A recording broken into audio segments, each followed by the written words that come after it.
শখ ভাই হ্যাঁ ভাই কি সমস্যা গরুর বলেন তো দেখি এখন। সমস্যা যে কালকে সকাল থেকে হঠাৎ করে ঠ্যাং তোলা হয় না, ডান ঠ্যাং এটা টিঙ্গুস পারে, টেঙ্গুস পাতিছে ঠ্যাঙ্গে ব্যথা বাচ্চা নাকি এরকম মানে খোরা রোগ যাকে বলে খোরা রোগ, পায়ে গা যায়। হ্যাঁ। মুখ দেখছেন মুখও তো চাইবা থাকে ঠিক মতো জ্বর কাটায় না। একবার ডাক দেন মুখটা জিব্বাটা দেখি জিব্বায় ঘা আছে কিনা, কারণ বাচ্চানি রোগ হলে আপনার জিব্বা বাইতে যায়। বাচ্চার দেখি গোটা বাইতেন একটু দেখি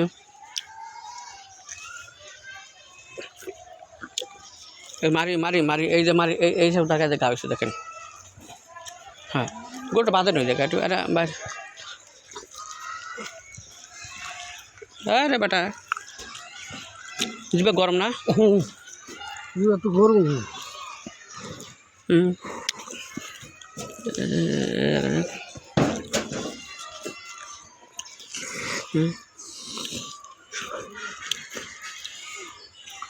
সামান্য বুঝছেন, দেখি পাও দেখি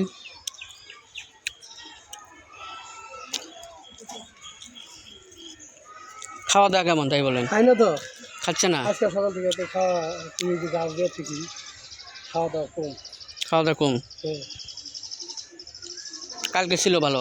হ্যাঁ কালকে ভালো ছিল। কাল সকালে গরু বার করলাম, তখন থেকে একটু পাও লাগলো আর কি। আশেপাশে কি গরু বাতিছে? হ্যাঁ ওই যে ওই ইয়ের গরু বাচ্চা আলামিন ভাই ওটা শুনলাম শালার ওইলা বাতনার শুনলিও নাকি আর একজনে যদি শুনে যার গরু আছে ওটা শোনার পরে নাকি হেরাবার ওই গরু বাচ্চা। শোনেন বাতনা রোগ খোরা রোগ যাকে বলে এফএমডি, এটা আপনার ছোঁয়াচে রোগ, বাতাসের রোগ বুঝছেন।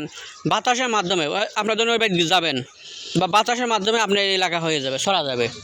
এটা একটা খুব ভাইরাস জনিত রোগ। 2 দিন ওই বাড়িতে গেলাম, যাবেন না না যায় এই যে হয়ে গেছে এখন। আচ্ছা এখন আমি বলি কিছু মুখে কিছু ট্রিটমেন্ট বা চিকিৎসাগুলো দিই।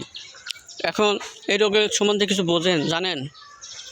এই রোগের সম্বন্ধে কিছু জানি বলতে গরু তো অনেক দিন ধরে পালি।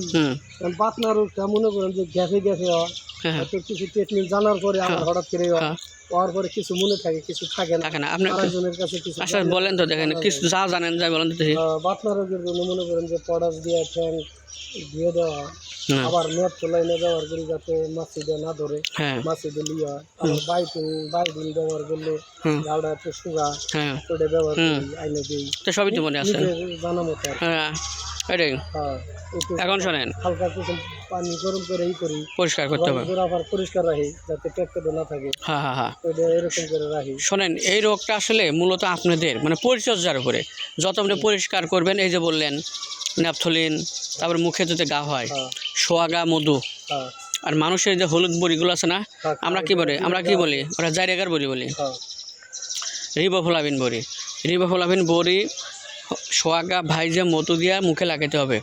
আর যেহেতু ব্যথা আছে, জ্বর ব্যথা আছে, আপনি কি বলছি ভাই জ্বর ব্যথার জন্য আমরা প্যারাসিটামল হাসবেন্ড বড়ি আছে না বলছি না, আমাকে ওটা খাইতেই হবে। হ্যাঁ আর মুখে আর পায়ে যদি আপনি ঘা বাড়ায় সেক্ষেত্রে ন্যাপথলিন দিবেন এবং সোয়াগা দেওয়া যায়, এবং হলুদ আছে না, নারকেলের তেল দিয়ে হলুদ দিবেন, দেখবেন যে 1 থেকে 2-3 দিনের মধ্যে 2 দিনের মধ্যে